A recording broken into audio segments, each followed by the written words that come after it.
Erġajna bla dawl, din il-frażi l-familji, l-industrija u n-negozji se jkollhom jidraw jgħidu fix-xhur li ġejjin waqt li nkunu iżolati mill-grid Ewropew sakemm isiru tiswijiet fuq l-interconnector. Dan kien ikkonfermat mill Malta f'konferenza tal-aħbarijiet li l-Chairman Kevin Kirkop u l-Kap Eżekuttiv Jason Vella sejħu b'urġenza fis-7 ta' filgħaxija lejlet l-aħħar tas-sena. Bekk, kwalunkwe pjanijiet ta' Energy Mix li tant tippoppa sidru bihom l-eks Ministru tal-Enerġija Konrad Mizzi sfaxxaw fix-xejn.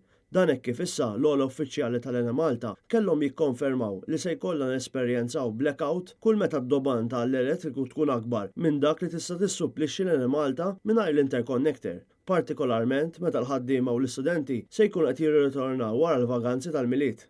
L-interconnector ġarrab sarat enormi jumejn qabel il-miliet għal ħabta ta' 7:30 ta' filgħodu meta allegatament intlaqat minn anker ta' bastiment ftit anqas minn 45 km l barra mix-xatt ta' Ragusa u 150 metru taħt il-livell tal-baħar.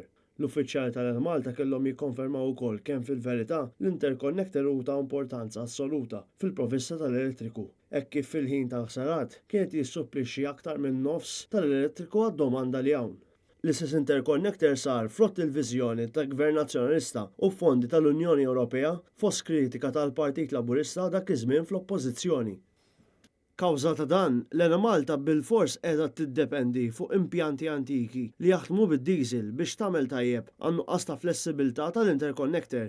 Bekk, il-probabilità li jinqalgħu aktar ħsarat fl-impjanti lokali hija kbira u d-dawl jieħu l-ħin biex jiġi lura meta jinqata'.